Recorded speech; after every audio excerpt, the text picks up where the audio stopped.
எல்லா புகழும் இறைவனுக்கு. அஸ்ஸலாமு அலைக்கும். நான் சுல்தானா பர்வீன். சிந்தனைக்காக உங்களோடு சில நிமிடம். ஒரு உண்மை சம்பவம் ஒன்று படித்தேங்க. சவுதி அரேபியாவில் நடந்த ஒரு விஷயம். ஒரு நபரை அவசர சிகிச்சை பிரிவில் அனுமதிக்கிறாங்க.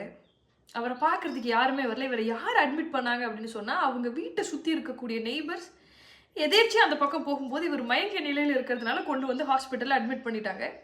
சொந்தக்காரங்க அப்படின்னு சொல்லிட்டு இவரை பார்க்க வர்றதுக்கு பையனோ மகளோ இல்லை மற்ற உறவுக்காரங்களோ கிடையாது. யாருமே இவரை பார்க்கவே இல்லை.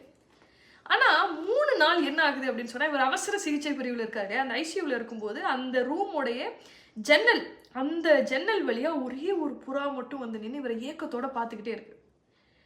1 நாள் 2 நாள் 3 நாள் இதை நர்ஸு ஒருத்தர் கவனிச்சுட்டே இருக்கிறாங்க. அந்த அம்மா கவனிச்சுட்டே இருக்கு. இதென்ன இப்படி பார்த்துக்கிட்டே இருக்கு அப்படின்னு சொல்லி 4வது நாள் மறுபடியும் அந்த புறா வரும்போது, ஏசி ஹாலாகவே இருந்தாலும், அந்த அறை ஏசியாகவே இருந்தாலும் கூட ஜன்னலை ஓப்பன் பண்ணி விடுறாங்க. அந்த புறா நேராக அவரோட நெஞ்சு மேலே உட்காருது. அது கத்துதுங்க அந்த புறா. அவர் எந்திரிக்கலை. கொஞ்ச நேரம் அது முயற்சி பண்ணிவிட்டு மறுபடியும் போயிடுது. 1 நாள் 2 நாள் 3 நாள் 7 நாள் அதீ வேலையை அது செய்யுது. வந்துடும் நர்ஸ் ஜன்னலை ஓப்பன் பண்ணி விடுவாங்க. உள்ளே வரும், நெஞ்சு மேலே நின்று அது கத்திகிட்டே இருக்கும். 8வது நாள் இன்னைக்கு அவர் கோமாவில் தான் இருக்கார். ஸ்டில் மருத்துவர்கள்லாம் ரொம்ப முயற்சி பண்ணுறாங்க. பட் அவரை ரெக்கவர் பண்ணவே முடியல. இப்போ 8வது நாள் காலையில் நர்ஸு வந்தாச்சு. புறா அங்கே நிற்கிது. ஜன்னலை ஓப்பன் பண்ணுறாங்க. புறா உள்ளே வருது. அவர் நெஞ்சு மேலே நின்று மறுபடியும் கத்துது. இந்த முறை அவர் கண்ணை விழித்து பார்க்குறார். பார்த்த உடனே புறாவை பார்த்து அவர் சிரிக்கிறார். புறாக்கு அது தெரிஞ்சுட்டு அந்த ஹாலில் உள்ள அப்படியே பறக்குது. சத்தம் போட்டுக்கிட்டே பறக்குது. சந்தோஷத்தில் பறக்குது. பறந்துட்டு அது வெளில போயிடுது. அது வெளில போனவொடனே மறுபடியும் இவர் மயங்கிய நிலைக்கு போயிடுறாரு. டாக்டர்ஸ்க்கெல்லாம் அவ்வளவு ஆச்சரியமாக இருக்குது. இவ்வளவு மெடிசன் கொடுத்து, இவ்வளவு முயற்சி பண்ணி, ட்ரீட்மெண்ட் கொடுத்து அவரை கோமாலேருந்து வெளியில் வர வைக்க முடியல. ஒரு பறவை எப்படி அது செஞ்சுது? இந்த பறவை எங்கேருந்து வந்ததுங்கிறத தெரிஞ்சுக்கிறதுக்காக வீட்டுக்கு ஆள் அனுப்பிச்சி வைக்கிறாங்க. டாக்டர் அனுப்பிச்சி வைக்கிறார். அங்கே போன உடனே தான் விஷயம் தெரியுது. இவருக்கு சொந்தக்காரங்க அப்படின்னு சொல்லிக்கிறதுக்கு யாருமே கிடையாது. காலையிலையும் சாயங்காலமும் இவர்கிட்ட இருக்கக்கூடிய உணவை அங்கே சுற்றி திரியக்கூடிய புறாக்களுக்கு ஒரு உணவாக போட்டுருவாராம்.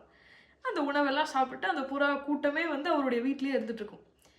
இப்போ இவரை ஹாஸ்பிட்டலுக்கு கூட்டிகிட்டு வரும்போது ஒரே ஒரு புறா மட்டும் இவர் கூட்டிகிட்டு வர்றதை பார்த்து அந்த பின்னாடியே அந்த ரூம் கிட்ட அது உட்காந்துருக்கு. தனக்கு உணவளித்த அவர் உயிரோடு இருக்கணும் அப்படிங்கிறதுக்காக கடைசி வரை அது முயற்சி பண்ணியிருக்கு. அவருக்கு நினைவு வந்துருச்சு, அவர் முழிச்சிட்டார் அப்படிங்கிறத, அந்த சந்தோஷத்தை வெளிப்படுத்திட்டு அது பறந்து போயிடுச்சு அப்படிங்கிறத அவங்களுக்கு தெரிஞ்சிருக்கு. இது உண்மை சம்பவம் அப்படின்னு சொல்லியிருக்காங்க. இது என்ன அப்படின்னா, நல்ல பண்புகளுக்கு நீங்கள் சொந்தக்காரங்களாக இருந்தீங்க அப்படின்னு சொன்னால் நிறைய மனிதர்களை சம்பாதிக்கலாம் அப்படின்னு சொல்லுவாங்க இல்லையா? பல நேரங்களில் மனிதர்கள்கிட்ட நம்ம நடிக்கிறோம் அப்படின்னு சொன்னால் அவங்க ஏமாந்துருவாங்க. பட் சயின்டிஃபிக்காக சொல்லக்கூடிய விஷயம் என்னென்னா, நடித்து மனிதர்களை ஏமாத்துற மாதிரி 5 அறிவு விலங்குகளையோ பறவையோ உங்களால் ஏமாற்ற முடியாது. நீங்கள் நடிக்கிறீங்க அப்படிங்கிறது அதுக்கு தெரிஞ்சிருமா? ரொம்ப இன்ட்ரெஸ்டிங்காக இருக்கு இல்லையா? யோசிச்சு பாருங்கள். அஸ்ஸலாமு அலைக்கும்.